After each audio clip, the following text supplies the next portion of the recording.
Hello everybody, welcome to PlayStation Access at Gamescom 2023, where Rosie and I have just been to see Alan Wake 2. Yes, I came with this time, which is very exciting. I allowed Rosie to join me. I tagged along. There was 2 seats, I was like, go on then. So we've just been to see the latest hands-off demo of Alan Wake 2, and it is incredible, as I'm sure you all already expect it to be. But yeah, Rosie, this is kind of your first time having a little private time with Alan Wake. Private time with Alan.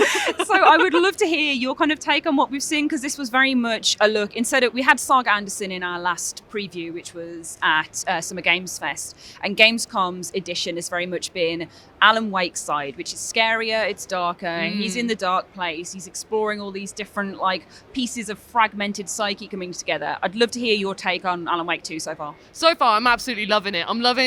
I think the main thing I love about it is the atmosphere it creates. Like, while I was watching the demo that we were shown the whole time, I was just listening to the sounds. Like, there was hardly any music being played, but it was all just nightmarish, little eerie, whispery sounds, and you're constantly hearing little whispers from shadows and wake, and all this stuff. And it really does just completely engulf you in the universe. I really wanted to just, like, when the game comes out, I can already picture myself in the darkness, headphones on, and just being like taken into the dark world, essentially. 100%. Well, the baddies in Alan Wake are the Taken, so there you are. You would become a Taken. But yeah, this kind of edition of the previews is super spooky and super dark. It's Alan Wake in the dark place, as I've said. So this is kind of an iteration that's very, well, it's dark, and there's lots of like scraps of things all over the floor. There are these figures in the dark that come forward and are after Alan, and you don't know when they're kind of going to step out and become corporeal and attack him. So it's building very much off the groundwork of Alan Wake and Alan Wake Remastered,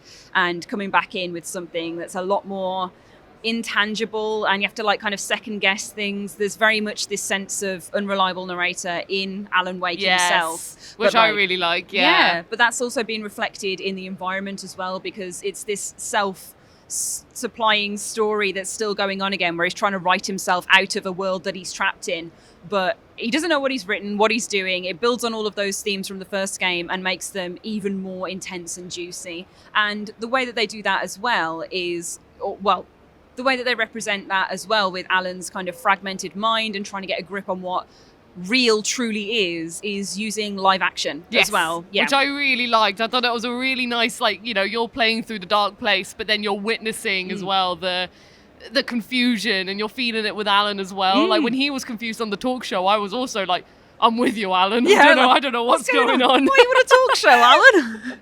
Because the intro for this section was Alan Wake basically stepping into a TV. So he finds a TV that's got a picture of him in live action on, and when he goes towards it, that takes over the screen. We see a live action cutscene of him basically on your classic late night talk show, your Conan O'Brien, Brian, I don't know, that guy, like stuff like that. The Jimmy Kimmel, that guy,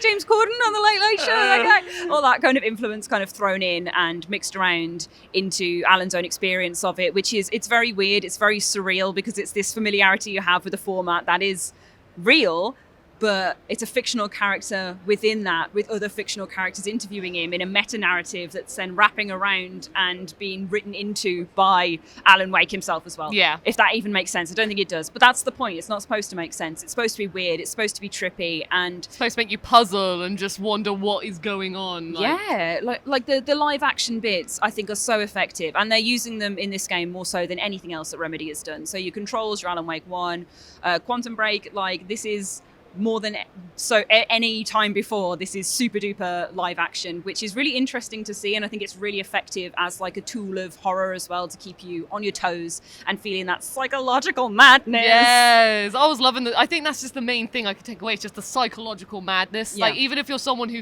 not fears, but is afraid of horror games, this it's just so psychological. You can't help but just be gripped by it. And they said as well, they also want to make it accessible to all players, you know, people who maybe haven't played Alan Wake Remastered, or people who maybe not necessarily like horror. So this really is just a really gripping psychological thriller, and already I'm completely hooked on it. Yeah, well, I think they always approach these games as very much they're kind of crime thrillers, like that whole crime thriller subgenre that authors are known for, you know what I mean? Like there's a real thriving mom book scene of crime thrillers. Like my mom loves crime thriller books. Alan Wake would be her favorite author if he was writing in our world.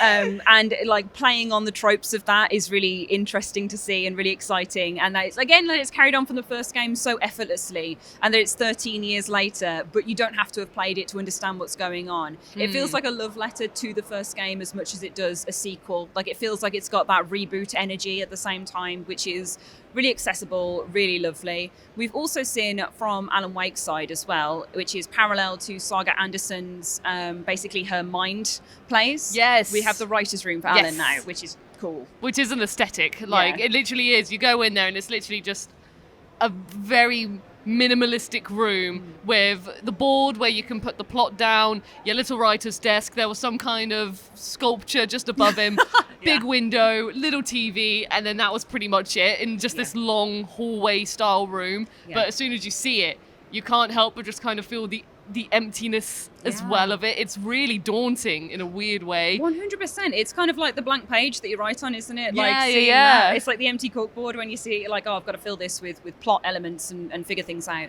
So the writer's room works primarily with the plot board, which is the same as Saga Anderson's Mind Place, in that you put on fragmented pieces of story that you found that Alan has written. Maybe he doesn't remember writing them, but he's found pieces of story and he puts them on his board, and it unlocks things within the world around you. So you can kind of mix and match these to create different stories and different pathways that come together from his bits of writing. So we saw that in this demo where he basically comes to a conclusion and a wall disappeared, so we could carry on walking through, and it was just like a little image of a scratched out man instead. So it's just really good. It looks really good. Like, not only as well to open those paths with story, you know, when you think of a plot line, you're like, oh my God, I just thought of this thing for my book. You've also got the mechanic of light as well. So there's a lot of puzzles where, you know, there's a path that's blocked, and if you just turn on the light, the environment changes slightly, but that could be enough to help you traverse through.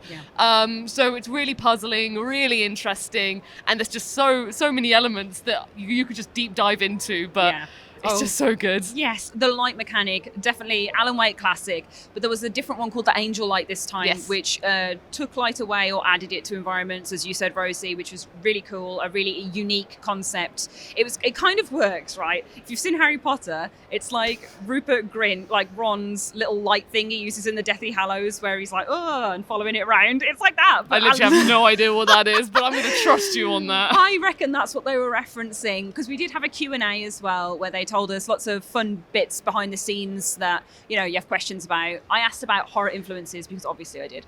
And basically the kind of movement from Twin Peaks to a more Hannibal kind of style game, and they pulled up loads of different references that inspired them. Obviously very Lynchian, very art house horror. They mentioned Midsummer and Hereditary as really big influences. So this is basically, if you want your tagline, Alan Wake is A24 horror game, which is, you know, delicious. That's what we want to see and hear. So that is all you're getting from us on Alan Wake 2 from Gamescom 2023. I'm really excited, and I know Rosie is too. I'm really excited. It's not too long to wait now until spooky season, where Alan Wake 2 comes out on the 27th of October for PlayStation 5. But until then, stay tuned for more Gamescom coverage, and we'll see you again very soon. Thanks for watching.